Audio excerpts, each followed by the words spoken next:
اب اس کے بعد اس سورہ مبارکہ میں یہ بڑا عجیب مقام ہے اس اعتبار سے قرآن کا. عجیب اس کے معنی کیا ہے؟ دل لبھانے والا، حسین.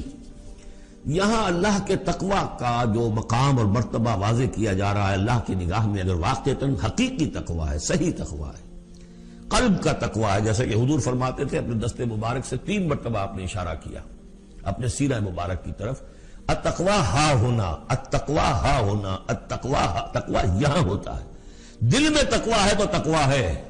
باقی لباس اور وضاقت یہ ساری متقیوں کسی بنا لی اور اندر کا معاملہ نہیں ہے تو یہ بہروپ ہے، یہ تقوی نہیں ہے. لیکن حقیقی تقوی ہو تو پھر اس کا کیا مقام ہے؟ اب دیکھیے پہلی بات آ رہی ہے، وَمَن يَتَّقِ اللَّهَ يَجْعَلْ لَهُ مَخْرَجًا.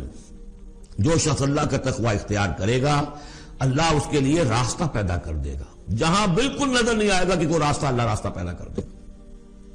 بالکل نظر نہیں آ رہا تھا موسیٰ کے ساتھیوں کو کہ اب کیسے بچیں گے، پیچھے لشکر آگے، آگے سمندر ہے، اللہ نے راستہ پیدا کیا.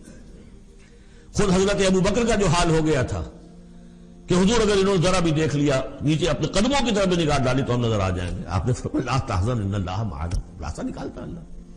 پھر حضور گئے طائف، لیکن وہاں سے خالی ہاتھ آئے. مدینے میں اللہ نے خود ہی کھڑکی کھول دی، 6 آدمی ایمان لے آئے. آپ گئے ہی نہیں اور وہاں انقلاب بھی آ گیا.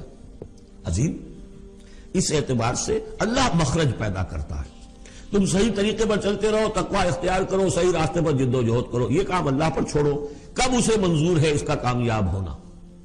جب ہوگا وہ راستہ ایسا کھول دے گا کہ تمہیں گمان بھی نہیں ہوگا. وَيَرْزُقْهُ مِنْ حَيْثُ لَا يَحْتَسِبُ، اور اسے رزق دے گا وہاں سے جہاں سے اسے گمان بھی نہیں ہوگا. اقامت دین کی جد و جہد ہو، غلبہ دین کی جد و جہد ہو، اپنے آپ کو اجن صلاتی و نسکی و محیایا و مماتی اس کا فیصلہ کرنا ہو تو سب سے بڑی رکاوٹ آتی کھائیں گے کیا؟ تو اللہ تو کہتا ہے راضی میں ہوں. ہے ایمان اور یقین اس پر؟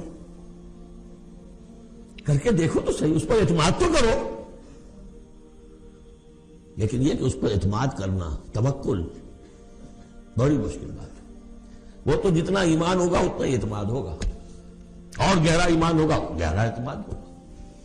وَمَن يَتَّقِ اللَّهَ يَجْعَلْ لَهُ مَخْرَجًا وَيَرْزُقْهُ مِنْ حَيْثُ لَا يَحْتَسِبُ وَمَن يَتَوَكَّلْ عَلَى اللَّهِ فَهُوَ حَسْبُهُ. یہ تو ابھی تقوی والے کی بات ہے کہ وہ وہاں سے رزق دے گا جہاں سے اسے ملے گا بھی نہیں، اور جس نے اللہ پر توکل کر لیا تو وہ اس کے لیے بہت کافی ہو جائے گا. توکل کر کے تو دیکھو، حسبہ وہ اس کے لیے کافی ہے. یہاں تک فرمایا ہے حدیث قدسی میں، حدیث میں من کان فی حاجت اخیہ کان اللہ فی حاجتہ. اگر کوئی مسلمان اپنے کسی بھائی کی ضرورت پوری کرنے میں لگ رہا ہے، اپنا وقت صرف کر رہا ہے، اللہ اس کی ضرورت پوری کرنی شروع کر دیتا ہے.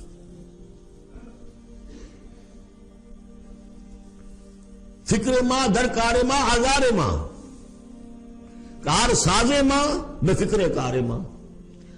یہ فارسی شاعری کے اندر یہ دینی حقائق ہے. کار ساز ماں بے فکر کار ماں، میرا کارساز میرے کاموں کی فکر کر رہا ہے، میں نے اپنے آپ کو اس کے کام کے لیے لگا دیا. وہ دنیا میں بھی ذرا سا بھی کوئی شریف انسان ہوگا، آپ اس کے ہو جائیں وہ آپ کو چھوڑ دے گا پھر کہیں؟ شرافت ہو، مروت ہو اس میں. آپ اللہ کے بن کر تو دیکھیے. پھر وہ کارساز ہے. کارساز ماں بے فکر کار ماں، فکر ماں در کار ماں آزار ماں. جب میں اپنے معاملات کی فکر خود کرتا ہوں، کوئی نہ کوئی ٹھوکر کھاتا ہوں، کوئی نہ کوئی غلطی کرتا ہوں، آزار اپنے سر کے اوپر پیدا کر لیتا ہوں. اپنے آپ کو حوالے کرو. اس کا نام ہے تفویض الامر الی اللہ. افوض امری الی اللہ ان اللہ بصیر بالعباد.